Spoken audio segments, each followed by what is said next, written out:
नमस्कार व्यूअर्स, मैं हूं अमीश देवगन और आप देख रहे हैं देश का सबसे प्रामाणिक कार्यक्रम आर पार। संविधान में सामाजिक न्याय के लिए आरक्षण की व्यवस्था की गई है, लेकिन कांग्रेस समेत कुछ पार्टियों ने इसका इस्तेमाल वोट बैंक को साधने और तुष्टीकरण की पॉलिटिक्स अर्थात राजनीति के लिए किया। इसका सबसे लेटेस्ट एग्जाम्पल है कर्नाटक की कांग्रेस सरकार, जिसने पहले तो सरकारी ठेकों में मुसलमानों को 4% आरक्षण दे दिया। इसके बाद वहां के deputy CM DK Shivakumar ने मुस्लिम आरक्षण के लिए संविधान बदलने की तरफ इशारा कर दिया और यह सब कुछ उन्होंने न्यूज 18 पर कहा, जिसके बाद सियासत में बवाल मच गया है। बीजेपी कह रही है कि कांग्रेस का असली चेहरा देश के सामने आ गया है, क्योंकि संविधान की रक्षा करने का ढोल पीटने वाली कांग्रेस खुद इसकी धज्जियां उड़ा रही है। इस मुद्दे पर संसद में भी जोरदार हंगामा हुआ। हालात तो ये हो गए कि सफाई देने के लिए खुद कांग्रेस अध्यक्ष मल्लिकार्जुन खड़गे को मैदान में आना पड़ा। उधर डीके शिव कुमार कह रहे हैं कि मेरे बयान को तोड़ मरोड़ के बीजेपी पेश कर रही है, लेकिन सबसे बड़ा सवाल यह है कि जब संविधान में धर्म के आधार पर आरक्षण की कोई व्यवस्था नहीं है, तो फिर बार बार इस मुद्दे को हवा क्यों दी जाती है? क्या वाकई इसके पीछे वोट बैंक और तुष्टीकरण वाला एक बड़ा एंगल है? इस पर होगी देश की सबसे बड़ी पॉलिटिकल बहस। मुस्लिम आरक्षण संविधान पर रण।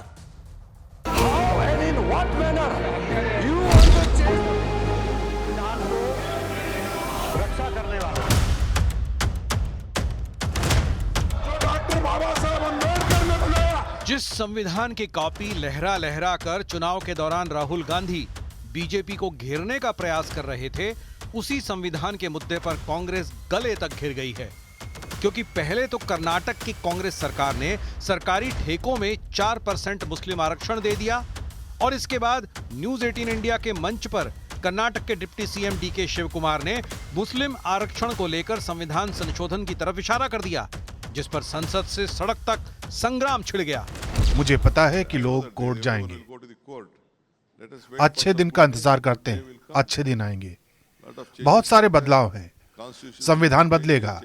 ऐसे फैसले भी हैं जो संविधान को बदल देते हैं। डिप्टी चीफ मिनिस्टर ने स्टेटमेंट दिया है हाउस में कि जरूरत पड़ेगी तो हम संविधान को भी बदलेंगे। This is a very serious matter और ये लोग बड़े संविधान के रक्षक बनते हैं, ढोल पीटते हैं, वो संविधान की धज्जियां उड़ाते हैं। संवैधानिक पद पर बैठ करके वरिष्ठ नेता जब बोलता है कि संविधान को बदलाया जाएगा मुसलमानों को रिजर्वेशन देने के लिए, ये हम मंजूर नहीं हो सकता है। मैं कांग्रेस पार्टी से कहना चाहता हूं, आप अपना पोजीशन क्लियर करो, उसको तुरंत बर्खास्त करो।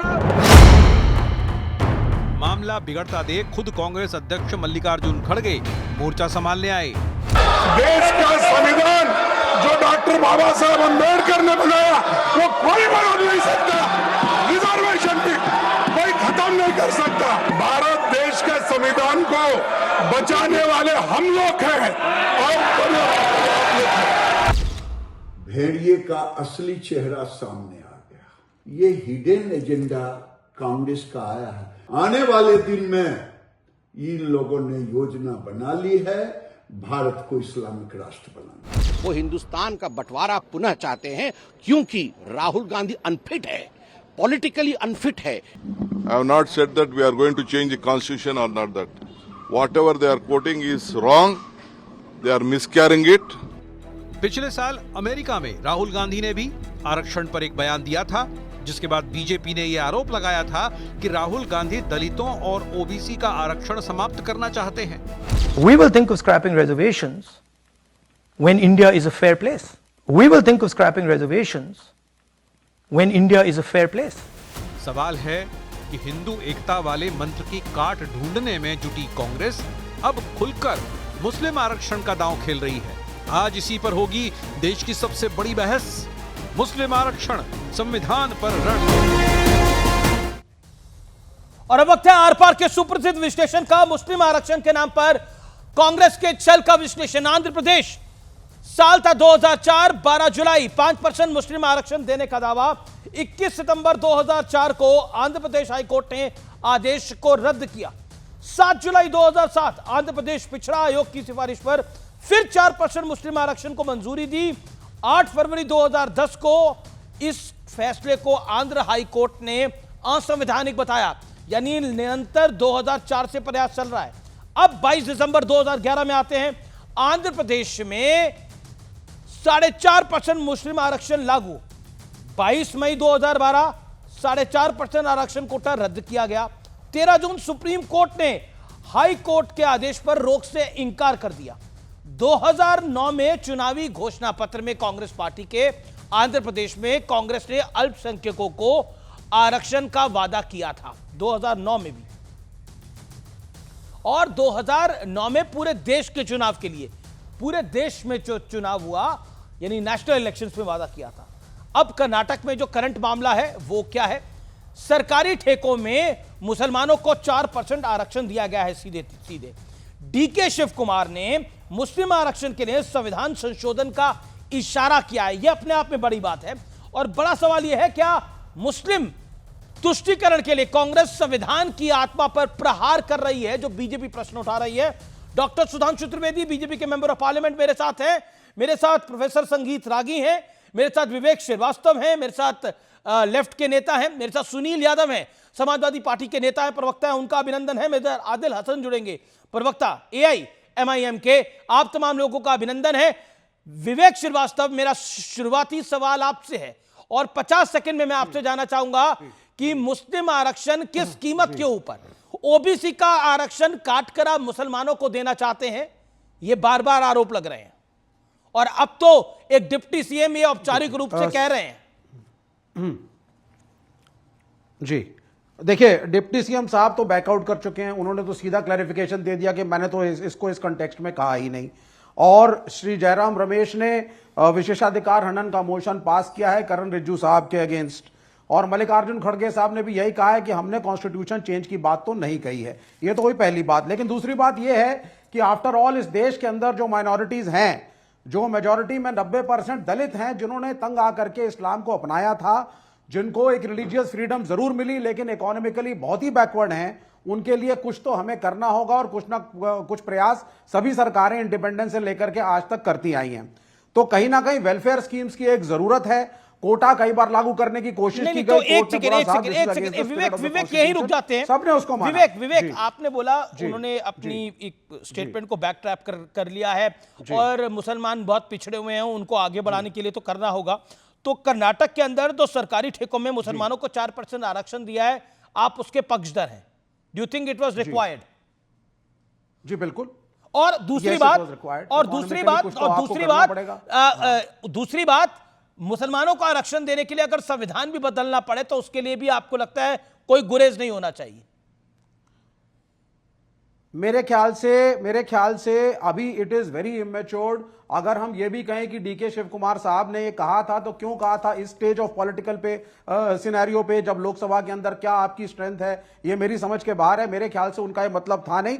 लेकिन यस, नहीं क्या मतलब था उनका? मैं कोट कर रहा हूं डीके शिव कुमार को, मैं डीके शिव कुमार साहब को कोट कर रहा हूं। मुझे पता है कि कुछ लोग कोर्ट जाएंगे, अच्छे दिन का इंतजार करते हैं, अच्छे दिन आएंगे, बहुत सारे बदलाव हैं, संविधान बदलेगा। ऐसे फैसले भी हैं जो संविधान को बदल देते हैं। उन्होंने क्लियर कट कहा कि मुस्लिम आरक्षण के मामले में अगर संविधान इसको रोकेगा तो इसको बदला भी जा सकता है। इससे क्लियर क्या बोलेगा एक डिप्टी सीएम? नहीं, अब वो कह रहे हैं कि भाई मेरा ये मतलब नहीं था। अब हमें उनकी बात पे कुछ तो मानना पड़ेगा। खड़गे साहब भी यही कह रहे हैं, कांग्रेस पार्टी का ऑफिशियल स्टैंड भी ये है कि उनके हिसाब से कांग्रेस पार्टी ने तो कर दिया है ना, वो जो 4% सरकारी ठेकों में मुसलमानों को आरक्षण दिया वो भी कांग्रेस पार्टी ने कर दिया है। वो 12 जुलाई 2004 को आंध्र प्रदेश में जो आरक्षण दिया था वो भी कांग्रेस पार्टी ने किया था। वो तो भला हाई कोर्ट का रद्द कर दिया उसने। देखिए हाँ वो ठीक है, आपको ये मानना पड़ेगा, चाहे वो आपके सीमांध्रा के चीफ मिनिस्टर हो चंद्रबाबू नायडू जो अभी एनडीए में हैं, चाहे वो कर्नाटका की सरकार हो और बाकी भी बहुत से अन्य राज्य हैं जिसके अंदर वेरियस चीफ मिनिस्टर्स बहुत सीरियसली इस बात को सोच रहे हैं कि कुछ ना कुछ हमें करना पड़ेगा, वरना ये माइनॉरिटीज कभी भी, इनमें से 90% वो पंचर वाला है, कोई जूस वाला है, कोई फ्रूट वाला है, कोई चाट वाला है, जो एजुकेशनल एक अपलिफ्टमेंट होना चाहिए था वो नहीं हुआ था। सब उसके लिए रिस्पॉन्सिबल हैं वेरियस स्टेट गवर्नमेंट, चाहे कांग्रेस की हो या बीजेपी की, वेरियस सेंट्रल गवर्नमेंट जो अब तक रही है। तो अब आप जो है इसको स्टैंड बाय करके छोड़ नहीं सकते, आपको कुछ तो कहीं तो दिमाग लगाना पड़ेगा सबको।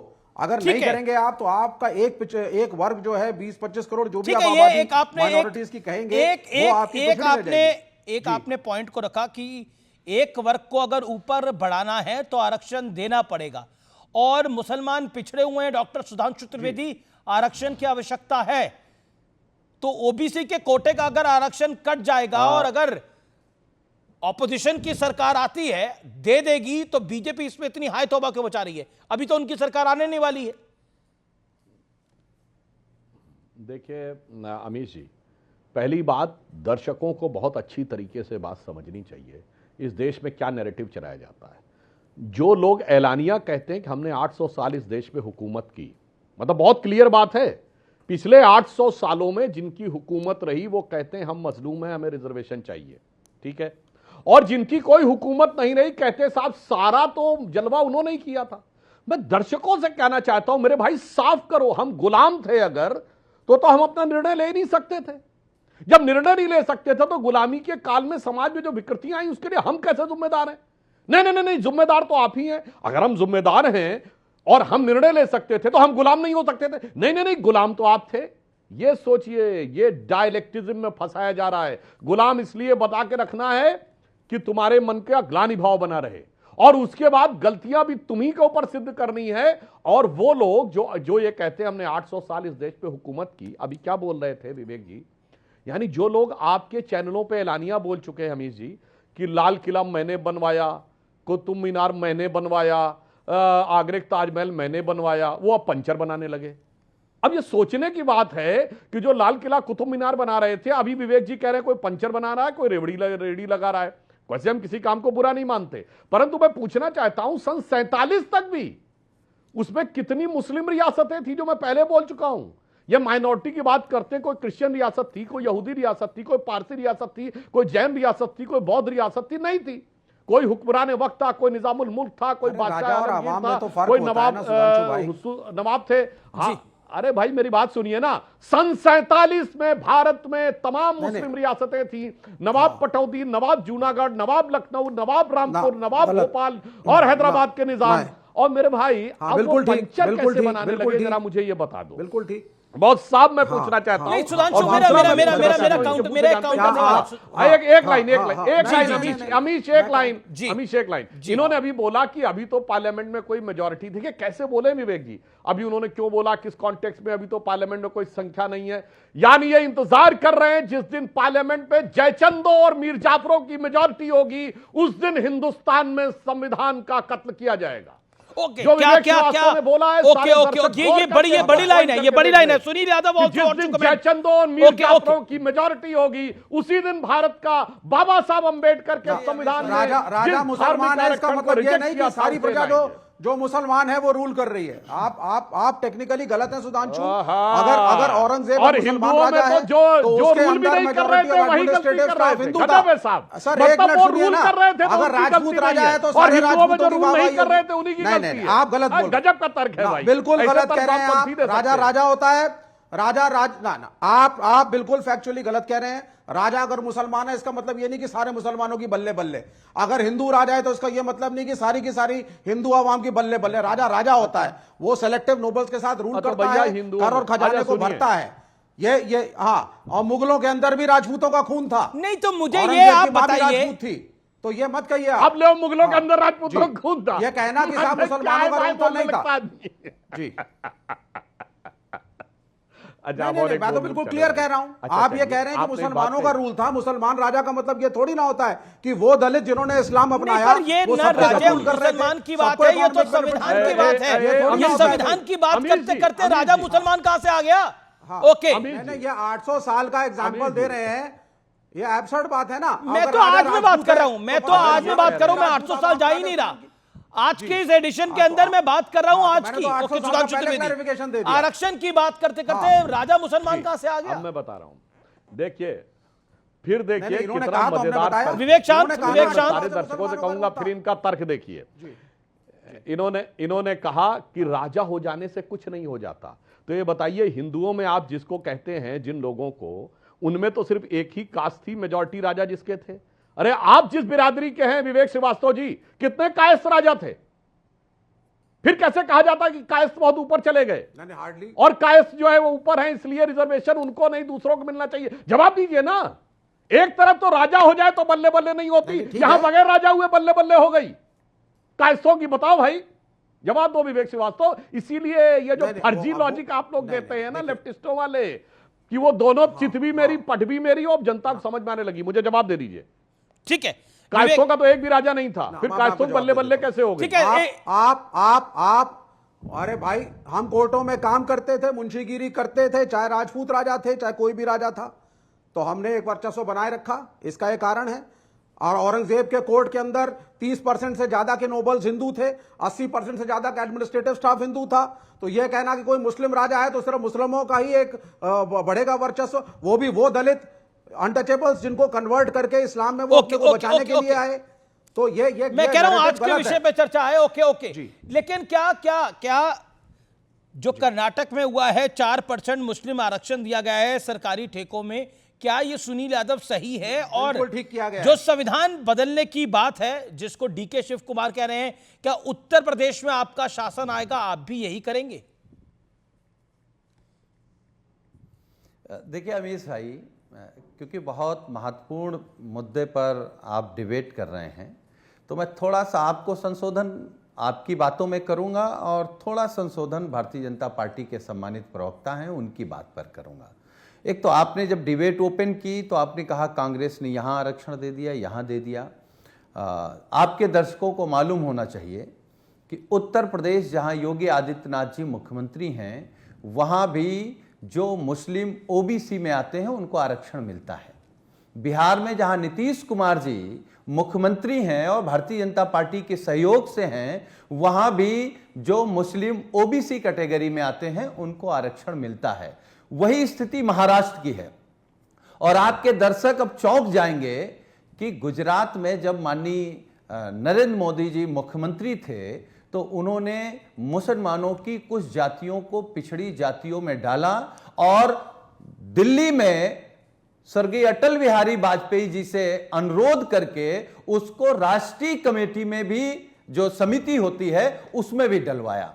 तो जो कर्नाटक में हुआ वो मोदी जी कर चुके हैं, उत्तर प्रदेश में चल रहा है, महाराष्ट्र में चल बड़ी त्रुटि है। बिहार, सुन लीजिए, मैं इसलिए कह रहा हूं, कर्नाटक के अंदर 4% आरक्षण हुआ है मुस्लिम ठेकों के अंदर, और जो आप आंध्र की बात कर रहे हैं वो 5% मुस्लिम आरक्षण देने का दावा था, जिसको हाईकोर्ट ने रद्द किया बाद में।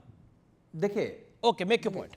देखिए अमीश भाई, मुझे अपनी जब पूरी बात कह लेने दोगे तो हो सकता है मैं वही बात कहने जा रहा हूं जो आप कह रहे हैं जी। देखिए, एक बात तो साफ हो जाए, इस देश में धर्म के आधार पर आरक्षण कोई नहीं दे सकता है। ना ही धर्म के आधार पर आरक्षण का प्रावधान हमारे जो पुरखों ने, बाबा साहब ने, बाकी सब लोगों ने जो संविधान दिया है उसमें नहीं है। एक दूसरी बात, जो संशोधन की बात आई है, संशोधन की बात यह आई, आजाद भारत के बाद जब इस देश में संविधान लागू हुआ, भाजपा के बहुत विद्वान साथी बैठे हैं, वो जानते हैं कितनी बार संशोधन संविधान में हो चुका है। संविधान बदल कोई नहीं सकता, लेकिन आप कल्पना करिए कि जो समाजवादी पार्टी लगातार कह रही है कि इस देश में जाति जनगणना होनी चाहिए, जब नए आंकड़े आ जाएंगे तो स्वाभाविक है कि संशोधन होगा। जिसकी जितनी संख्या भारी उसकी उतनी हिस्सेदारी। आज जो 3%, 4% लोग हैं सरकारी संस्थानों में, 90% पर कब्जा है। आज भी वो कौन लोग हैं? अच्छा, अभी बीजेपी के प्रवक्ता कह रहे थे कि भाई जब हम अंग्रेजों के गुलाम थे, हम मुगलों के गुलाम थे, तो समाज में जो विषमता आ गई है, जो गैर बराबरी समाज में आ गई है, तो उसमें हम कहां दोषी हैं? हम एक सवाल पूछ रहे हैं भाजपा के प्रवक्ता से, बहुत विद्वान है, मैं उम्मीद है कि वो जवाब दे करके जाएंगे। ठीक है। जब अंग्रेज नहीं थे और मुगल नहीं थे, जब, सुन लीजिए, जब अंग्रेज नहीं थे इस देश में, मुगल नहीं थे, तो वो कौन लोग हैं जो पिछड़े और दलितों के आगे घड़ा बांधते थे और पीछे झाड़ू बांधते थे? वो आपके ही पुरखे थे ना। उन पुरखों का क्या इलाज किया जाए? कौन दोषी है? इसका जवाब दे के जाइएगा। ओके, सुधांशु त्रिवेदी। मैं बताना चाहता हूं, सुनील जी जो बैठे हुए हैं यहां पे मैं कोट करना चाहता हूं, इस प्रकार का जो इतिहास लिखा गया अंग्रेजों के कालखंड में लिखा गया, जब अंग्रेज नहीं थे, मुगल नहीं थे। तो मैं कोट कर रहा हूं, बाबा साहब अंबेडकर की किताब है हु वर शूद्रास। अब पूरी बात सुन लीजिए भाई, बाबा साहब अंबेडकर की किताब है हु वर शूद्रास, उसका chapter number 1 page number 1 paragraph number 3 में देखिएगा। बाबा साहब अंबेडकर ने कहा है there is no connection of modern day schedule caste with the Vedic age Shudras. अब आइए, बाबा साहब की एक दूसरी किताब है द अनटचेबल्स, उसमें संभवतः पेज नंबर 100 के आसपास उन्होंने लिखा है there was no untouchability during Manu's era. फिर जरा गौर से सुनिएगा, there was no untouchability during Manu's era, it started after 8th century. 8th century के बाद, और 8th सेंचुरी में क्या हुआ था? 8th सेंचुरी में याद है आपको? और सुनील जी, मैं आपसे विनम्रता से कहूंगा, आपने पीछे भगवान कृष्ण की फोटो लगा रखी है, आप लोग भगवान कृष्ण के वंशज हैं। भगवान कृष्ण द्वारिकाधीश थे, ये तो मुगलों के आने से बहुत पहले की बात है ना, समृद्धि के शिखर पर थे। पर कहा क्या जाता है कि भगवान कृष्ण जो कि द्वारिकाधीश थे, जो समृद्धि के शिखर पर बैठे थे, उनके वंशजों के साथ हिस्टोरिकल डिस्क्रिमिनेशन किसने कर दिया? किसने कर दिया? वो सुदामा वालों ने, जो फटी धोती पहन के भीख मांगने गए थे। गजब का नैरेटिव है ना सर, गजब का नैरेटिव है ना। इसीलिए मैं कहना चाहता हूं सर, आप लोग जो कहना चाहते हैं सबको पता है, 20% अपना है, 80 में टुकड़े करना है, एक एक टुकड़ा करके फिर उस कट्टरपंथी टुकड़े से जोड़कर सत्ता का एक टुकड़ा लेना है। मगर इतिहास याद रखता है, जब जयचंद ने पृथ्वीराज के खिलाफ मोहम्मद गोरी का साथ दिया था, उसके बाद मोहम्मद गोरी ने जयचंद को भी नहीं बख्शा था। जब जोगेंद्र नाथ मंडल ने सोचा था कि वो मुस्लिमों का साथ लेकर पाकिस्तान के पहले लॉ मिनिस्टर बन भी गए थे, पाकिस्तान बनने के बाद जोगेंद्र नाथ मंडल शेड्यूल कास्ट जात से थे, उनकी जात के लोगों के साथ जो कुछ हुआ वो आंखों में आंसू भर के आए। और सुनील जी, मैं एक लाइन और कह दूं, बख्शा किसी को नहीं जाता है। 2007 का आजमगढ़ का दंगा याद है? क्या हुआ था यादव समाज के साथ? भागलपुर 1989 क्या हुआ था यादव समाज के साथ? 1966 गोरक्षा आंदोलन के समय यादव समाज के साथ क्या हुआ था? इसलिए कोई मुगालता मत रखिए, वहां एजेंडा एकदम क्लियर है। जब कुछ होता है तो कोई नहीं बचता है। मैं अंत में पूछना चाहता हूं, आज से 80 साल पहले आज के पाकिस्तान और बांग्लादेश में भी तो 80% थे SC ST OBC, कहां गए सब? पूछना चाहता हूं, कहां चले गए? जमीन खा गई या आसमान निकल गया? सुनील यादव, सुनील यादव के नेताओं की राजनीति के बलि चढ़ गए। सुनील यादव 40 सेकेंड, देन संगीत रागी, प्रोफेसर रागी। देखिए, मैं उम्मीद कर रहा था कि बीजेपी के सम्मानित प्रवक्ता कम से कम उस बात का जवाब देंगे कि लोग घड़ा बांध करके और पीछे झाड़ू बांध करके चलते थे तो किन के पुरखों की गलती थी। खैर छोड़िए, आप जहां तक आपने सवाल सिर्फ जाति का किया है, भगवान श्री कृष्ण का किया है या यादवों का किया है, तो स्वाभाविक है जो भगवान श्री कृष्ण का वंशज है वो सबसे लड़ लेता है और सभी कमजोरों के लिए लड़ लेता है। तो हम लोग अकेले लड़ रहे हैं। आप लोग जिन पिछड़े, दलित, आदिवासियों का हक, हकूक, आरक्षण छीन रहे हैं या उनको अपमानित कर रहे हैं या उनको सामाजिक रूप से पीछे कर रहे हैं, आर्थिक रूप से पीछे कर रहे हैं, तो हम लोग लड़ रहे हैं। और पर आप कांग्रेस सरकार ने जो आरक्षण किया है मुस्लिम ठेकेदारों के लिए, उस पर आप क्या कहना चाहते हो?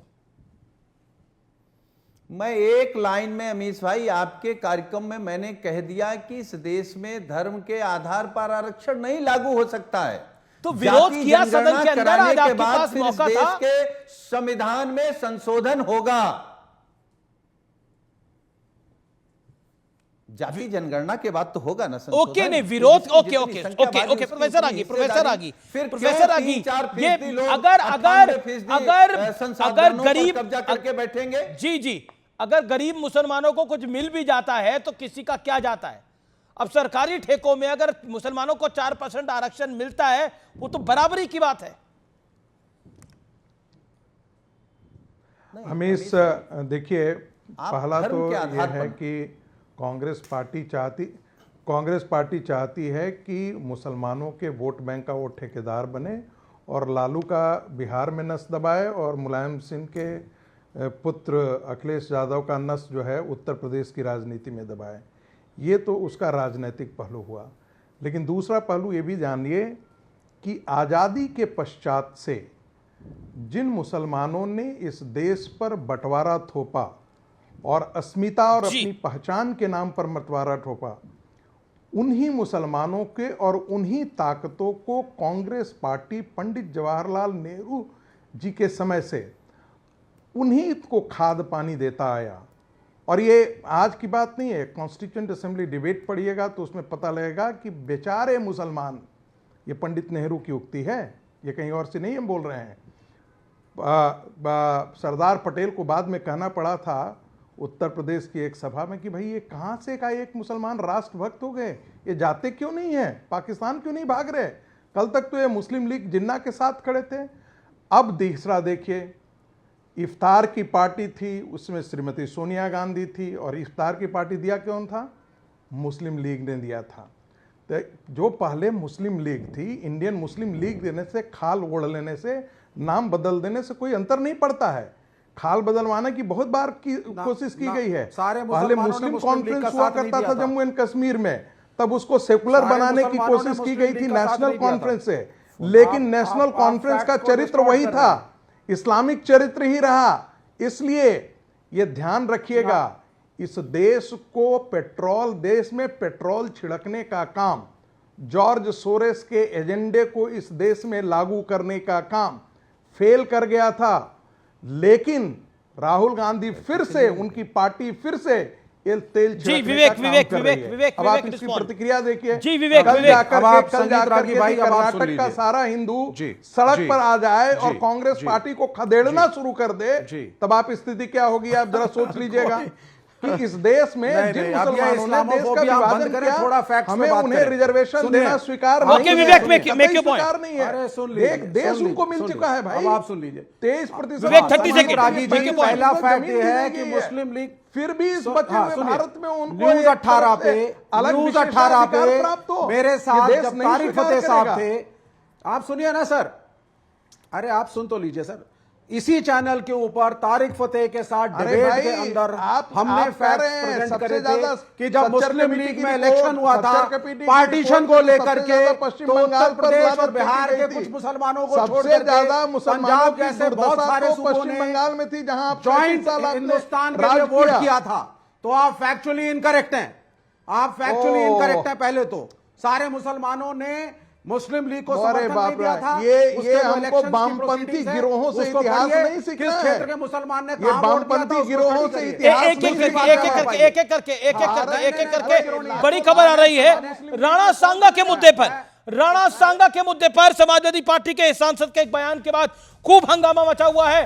भारतीय जनता पार्टी का समाजवादी पार्टी पर बड़ा हमला है राणा सांगा के मुद्दे पर। राणा सांगा मामले पर अखिलेश यादव पर हमला किया गया है सीधे तौर पर, और कहा गया है कि अखिलेश जी रामलाल जी सुमन का समर्थन क्यों कर रहे हैं।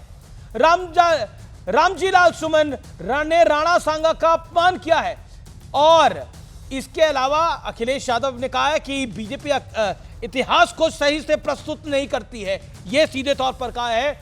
राणा सांगा के विषय के ऊपर एक बड़ा रिएक्शन है। सुधांशु त्रिवेदी, रामजी लाल सुमन का जो बयान है अपने आप में वो बहुत बड़ा है, लेकिन अब अखिलेश जी डायरेक्टली या फिर इनडायरेक्टली समर्थन में है। मैं देखिए दोनों बातों का जवाब देता हूं बहुत फैक्चुअली। अखिलेश यादव जी पढ़े लिखे व्यक्ति हैं और सुनील जी बैठे हुए हैं, उनकी पार्टी के बहुत पढ़े लिखे और सभ्य प्रवक्ताओं में से एक है। मगर इतिहास में कैसा झूठ बोला जाता मैं बताना चाहता हूं। राणा सांगा ने बाबर को बुलाया, इसका कोई प्राइमरी सोर्स अवेलेबल नहीं है। राणा सांगा 3 बार हरा चुके थे इब्राहिम लोदी को, उन्हें क्या जरूरत थी बाहर से किसी को बुलाने की? वो मालवा और गुजरात के सुल्तानों की कंबाइंड फौज को हरा चुके थे। अब आपको बताता हूं, बाबरनामा जो बाबर का खुद का मेमोयर है, उसके अनुसार इब्राहिम लोदी के गवर्नर दौलत खान लोदी ने बुलाया। यह इतिहास में एक ट्रेंड है लेफ्टिस्टों का, विलिफिकेशन ऑफ द विक्टिम, यानी पीड़ित को ही दोषी सिद्ध कर दो।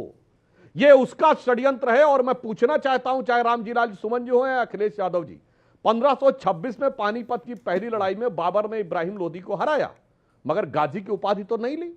1527 में खानवा की लड़ाई में राणा सांगा के बाद जब हजारों हिंदुओं को मरवा दिया, तब गाजी की उपाधि ली भाई।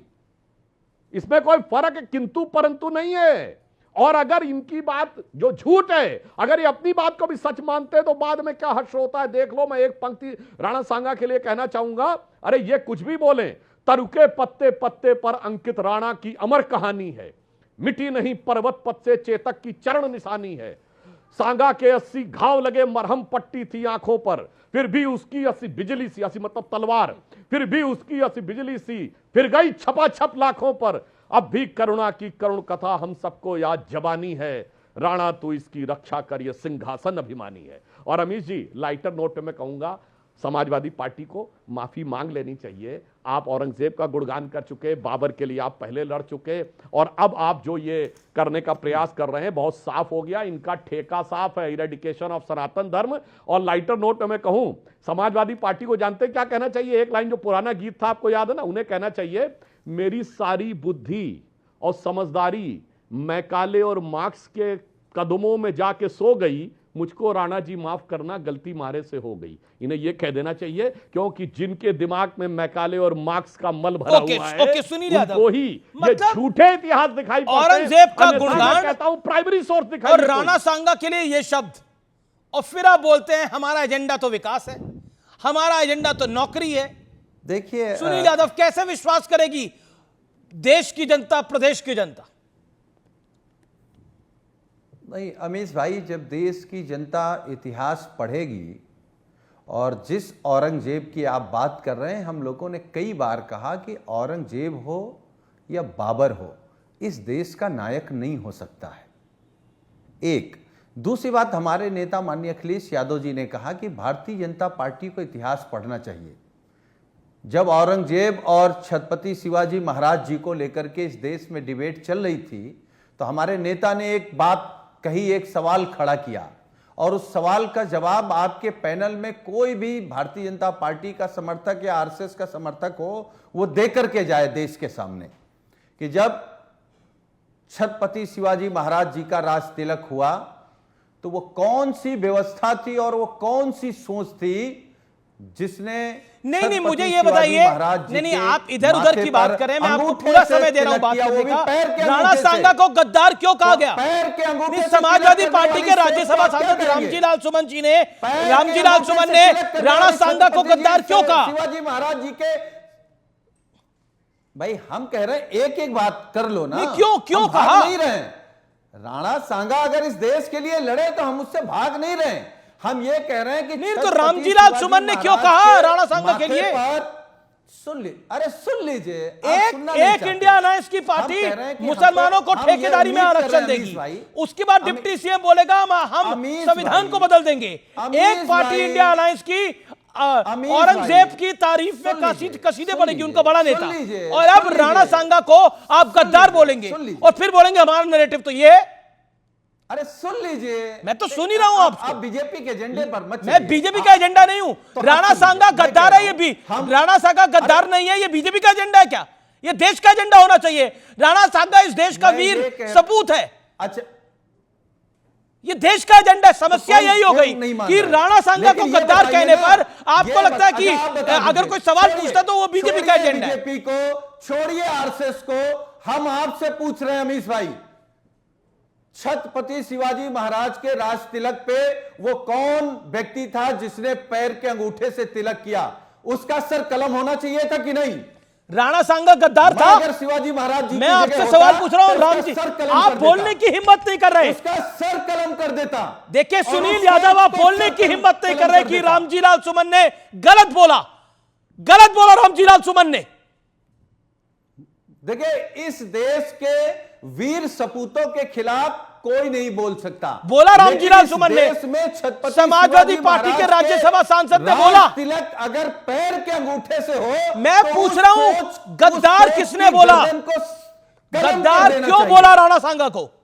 मैं कह रहा हूं कि शिवाजी महाराज, छत्रपति शिवाजी देखिए, एक तो सुनील यादव, आपको मेरा प्रश्न सुनाई नहीं दे रहा या आप सुनना नहीं चाह रहे कि नहीं? हम सुन रहे हैं, हम जो सवाल कर रहे हैं वो आप नहीं सुन रहे हैं। इस देश की आन बान शान छत्रपति शिवाजी महाराज का राज तिलक पैर के अंगूठे से कर दे। देखिए, ये आपका नैरेटिव है जो आपके नेता ने बोला। मैं वो प्रश्न पूछ रहा हूं आपसे। Okay, Sudhanshu Trivedi then Adil Khan. Okay, Rana Sanga के ऊपर सुधांशु त्रिवेदी। आप बचाने लगे भारतीय जनता पार्टी को। मैं किसी को नहीं बचा रहा, मैं राणा सांगा की बात कर रहा हूं। ओके, सुधांशु त्रिवेदी। अरे पूरा देश जान रहा है आप किसको समाजवादी पार्टी के किस नेता सोच को बचा रहे हैं, किस विचारधारा को बचा रहे हैं। अरे मेरे भाई सुनिए सुनील जी, अब मैं बता रहा हूं जो विचारधारा है। राणा सांगा का कोई प्राइमरी सोर्स नहीं कोट कर पाए। आप जो बात बोल रहे हैं इसका प्राइमरी सोर्स कोट करिए। प्राइमरी सोर्स समझते हैं कि नहीं? ये मनगढ़ंत कहानियां नहीं जो जाके, अरे मेरे भाई सुनो, मेरे भाई अब फिर बीच में बोलने लगे किताबें नहीं प्राइमरी सोर्स, जैसे मसीर आलमगीरी प्राइमरी सोर्स है। Sudhanshu Trivedi on screen. आपने टर्म पे बोलिए भाई, आए बाएं मत बोलिए साहब। मैं जो कह रहा हूं प्राइमरी सोर्स जानते क्या होता? सुनील जी, आप पढ़े लिखे। मसीर आलमगीरी में फरमान है, जैसे गवर्नमेंट ऑर्डर, गजट नोटिफिकेशन, ये होता प्राइमरी सोर्स। फतेह लामा चित्तौड़ अकबर ने 1576 में जीतने के बाद कहा मैंने 30,000 लोगों का सर कलम करके उनके खोपड़ी पे खड़े हो गाजी को उपाधि ली। ये प्राइमरी सोर्स है। किसमें लिखा? आईने अकबरी। मैंने जो कोट किया वो बाबरनामा, आईने अकबरी। ये आए बाएं साएं वामपंथी इतिहासकारों के नहीं। और छत्रपति शिवाजी महाराज के लिए औरंगजेब ने क्या क्या नहीं बोला था, और उसके बाद उनका सर धर्म से अलग करने की क्या क्या कोशिशें नहीं की थी, और उसको आपके नेता रहमतुल्लाह अलैह बोलते हैं। और सुनिए, अभी ये बहुत बोल रहे थे हमारे सुनील जी, तो मैं एक प्राइमरी सोर्स कोट करता हूं। ये बहुत कह रहे थे ना कि SC ST OBC को, अब मैं कोट कर रहा हूं 31 मई 1995 बहुजन समाज पार्टी के अध्यक्ष उस समय मान्यवर काशीराम जी का गवर्नर को लिखा गया लेटर। बस 2 लाइन कोट कर रहा हूं, समाजवादी पार्टी की पोल खुल जाएगी। Due to the continuous atrocities on schedule caste and schedule tribes and the weaker sections in Uttar Pradesh and keeping in view the fact that the total breakdown of law and order and no relief is being given to the weaker section, no justice is being done to the scheduled caste, and the malpractices of rigging and others at the panchayat level, the level of atrocities which are being done to the scheduled caste, we are withdrawing support from Mulayam Singh Yadav government. ये देखिए Bahujan Samaj party में officially लिखा letter. क्या भाषण देते मेरे भाई, आज बात करने लगे बाबा साहब अंबेडकर के लिए आपके नेताओं ने क्या क्या अनाप शनाप नहीं बोला है, वो भी बोलूं। 6 सितंबर 2016 को बाबा साहब अंबेडकर की तुलना आजम खान ने माफिया से कर दी, लैंड माफिया के साथ। कोई जाके चेक कर सकता उस समय के अखबारों में। शेड्यूल कास्ट का रिजर्वेशन खत्म किसने किया? मुलायम सिंह की गवर्नमेंट ने यूपी में रिजर्वेशन ओके, आदिल और बैकडेट से किया। हजारों शेड्यूल कास्ट वेट कर रहे हैं काफी देर से, डाउनग्रेड कर दिए गए। भाई साहब हकीकत का सामना आदिल हसन, ये नैरेटिव क्या है? एक तरफ प्राइमरी सोर्स आप नहीं कोट कर पाते। जी सुधांशु जी, प्राइमरी सोर्सेस कोट किए इतिहास से लेकर वर्तमान। ओके आदिल हसन, एक पहला पॉइंट आदिल हसन कि पहले औरंगजेब की तारीफ की गई, फिर मुसलमानों के आरक्षण की वकालत की गई, कर्नाटक में दे दिया गया। क्या आपको लगता है कि सियासत में इसको मुद्दा बनाना चाहते हैं या फिर एजेंडा बनाना चाहते हैं? बॉम्बे हाईकोर्ट ने मुसलमानों को एजुकेशन में 5% रिजर्वेशन दिया। फडणवीस जो अभी मुख्यमंत्री है, जब लीडर ऑपोजिशन थे, उन्होंने बोला कि एकदम देना चाहिए, हम सरकार में आएंगे देंगे। जीतन राम मांझी जब मुख्यमंत्री थे बिहार में, तब उन्होंने मुसलमानों को, दलितों को कॉन्ट्रैक्ट में देने में रिजर्वेशन की बात की थी और उसको इंप्लीमेंट करना चाहा था। अभी जो इनके चहेते हैं डार्लिंग नीतीश कुमार, वो उस जैसे आए थे 32 कैबिनेट का डिसीजन को बदल दिए थे। उसके बाद पूछिए राष्ट्रगान पे, और मुसलमानों के इतना देश के प्रति समर्पण का बात करते हैं भाजपा जो करती है। परसों नीतीश कुमार राष्ट्रगान के वक्त क्या कर रहे थे? सुधांशु त्रिवेदी जी से बोलिए कि कोई केस होगा क्या? कि क्योंकि नीतीश कुमार की बैसाखी पे मोदी की सरकार है तो नीतीश कुमार तो माफ हो जाएंगे। और अभी जो राणा सांगा करे थे, इनका पंजान जो आरएसएस का जो मुखपत्र है उसमें लिखा है, हकीकत यह है राणा सांगा ने दिल्ली सल्तनत के शासक इब्राहिम लोदी को कमजोर करने के लिए बाबर से संपर्क किया था। सुधांशु त्रिवेदी जी को बोलिए अभी का जो पंजान है, संगीत रागी जवाब देंगे, संगीत रागी जवाब देंगे। प्रोफेसर रागी बोलने दीजिए, अमित भाई बोलने दीजिए, अमित भाई बोलने दीजिए। जो आरएसएस के पास ना एफसीआरए है, करोड़ों की अरबों की संपत्ति पूरे दुनिया से चंदा करके वसूला है, ना होम मिनिस्टर के पास डाटा है, ना मिनिस्ट्री के पास डाटा है, ना फाइनेंस मिनिस्ट्री लेकिन आपके पास आ गया कि कहां से करोड़ों अरबों का चंदा आ रहा है। वो आरएसएस बात करेगी, जो मुस्लिम लीग के साथ जो सरकार बनाया हिंदू महासभा, वो ठीक है। ओके प्रोफेसर रागी, अरे आरएसएस पे आपका गुस्सा जायज है, आपका गुस्सा ही रहेगा आरएसएस के साथ। ओके, ये आरएसएस से बहुत तंग है, आरएसएस से बहुत गुस्सा है। आदिल भाई, जो जिन्ना के मैदान पे फातिया पढ़ते हैं, अच्छा ठीक है, शांति रखिए भैया। इनके राष्ट्रीय अध्यक्ष, ओके, इनके राष्ट्रीय अध्यक्ष जो राष्ट्रीय दलाली किए थे बंगारू लक्ष्मण, वो भाजपा बताएगी मुसलमानों के बारे में। आमिश जी देखिए, मैं साफ दिख रहा है मुझे, इस देश में लड़ाई बहुत साफ दिख रही है। एक तरफ इंडिया गठबंधन है जो इस्लामिस्ट फोर्सेस के साथ खड़ी है, वो ये लोग हैं जो जॉर्ज सोरेस के एजेंडे के साथ खड़े हैं, और दूसरी तरफ भारतीय जनता पार्टी है।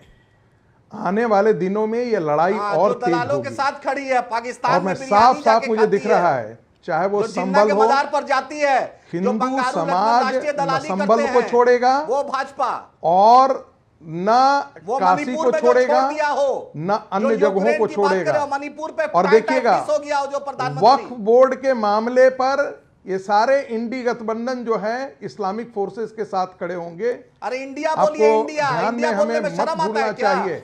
एक मिनट आदिल, आपके बीच में नहीं बोले थे ना नहीं, हम, क्योंकि वो इंडिया नहीं है। देखिए, कल मुस्लिम लीग की इफ्तार पार्टी में सारे गिरोह के लोग शामिल थे, मुस्लिम लीग उस सारे गिरोह के लोग कल आने वाले दिनों में ये सब इन्हीं पार्टियों के साथ खड़े होंगे।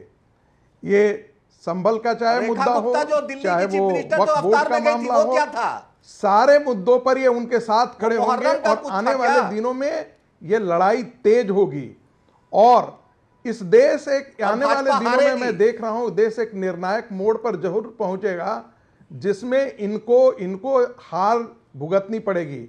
ये इनका उतावलापन है जो राणा सांगा जैसे देशभक्त को आज इस प्रकार से गालियों से नवाज रहे हैं, और औरंगजेब जैसा बर्बर, मलेक्ष और विधर्मी को ये महिमा मंडित करने की कोशिश कर रहे हैं। जो लोग कहते थे बार बार कि हमारा मुगलों से कोई लेना देना नहीं है, उसके लिए वो सड़कों पर आकर के नागपुर में दंगा करते हैं। बड़ी खबर है, अनुराग ठाकुर बीजेपी के नेता हैं, उन्होंने एक बड़ा बयान दिया है अब से कुछ देर पहले ट्विटर के ऊपर, एक्स के ऊपर। मेवाड़ शिरोमणि राणा सांगा का अपमान करने वाले सुन लो, आज अगर राणा जी रहे होते तो तुम जैसे कहीं कोने में टोपियां सी रहे होते। सीधे तौर पर यह लिखा है अनुराग ठाकुर ने अपने एक्स सोशल अकाउंट पर। मैं सीधा रुख करता हूं विवेक श्रीवास्तव का। विवेक श्रीवास्तव, राणा सांगा के लिए किस तरह के शब्द नवाजे जा रहे हैं, एक पैटर्न है। फिर आप कहते हैं कि बीजेपी विकास की बात नहीं करती, विपक्ष को तो विकास की बात कर रहा है। औरंगजेब की तारीफ, राणा सांगा को गद्दार, आपको मुस्लिम आरक्षण। नहीं, गद्दार क्या होता है भाई? एक हिस्टोरिकल एविडेंसेस हैं। हिस्टोरिकल एविडेंसेस में राणा सांगा के ऊपर डाइवर्स व्यूज है। कर्नल जेम्स टॉड की किताब पढ़ेंगे, वो कुछ अलग लिखता है। राजपूतों के क्रॉनिकल्स पढ़ेंगे, कुछ अलग लिखता है। तो इसके अंदर हम इतना भावुक क्यों हो रहे हैं? क्या ये सच्चाई नहीं है कि भाई इब्राहिम लोदी का जो सबसे छोटा भाई था महमूद लोदी, वो लास्ट में राणा सांगा के साथ मिला, फिर हारे जब राणा सांगा तो महमूद लोदी बाबर से लड़ा, तो मुसलमान से लड़ा। तो ये कहना कि साहब जो बाबर है वो एक एंटी हिंदू बनकर के यहाँ पे एक हिंदू सिविलाइजेशन को खत्म करने के, ये नैरेटिव गलत है। It is never about religion, it is about power, it is about rule, it is about who is going to be the ruler. इसको जो बार बार सुधांशु त्रिवेदी, नहीं, बिल्कुल इसके अंदर इमोशनल होने की भी जरूरत है, और इसके अंदर इस नैरेटिव को धराशायी करने की भी जरूरत है। राणा सांगा कौन था बताने की आवश्यकता नहीं है। सुधांशु त्रिवेदी, ये पैटर्न क्या है? मैं आपसे ये इतिहास नहीं पूछ रहा, मैं पूछ रहा हूं पैटर्न क्या है। औरंगजेब, मुस्लिम आरक्षण और राणा सांगा को गद्दार कहना, what is this pattern? Sudhanshu Trivedi, पहले मैं इनकी बात को फैक्ट चेक कर दूं। जो कुछ विवेक जी बोल रहे हैं, मैंने फिर बोला फैक्चुअली रॉन्ग है। राणा सांगा ने खानवा की लड़ाई से, पानीपत की लड़ाई से चंद साल पहले, कोई जाके चेक कर ले, बैटल ऑफ खतौली, उन्होंने इब्राहिम लोदी को बंदी बना लिया था। क्या हुआ था ये बताइए। उसके बाद हर्जाना देके इब्राहिम लोदी को छूटा। क्या बात करने लगते हैं यार, कुछ भी अपना मनगढ़ंत इतिहास।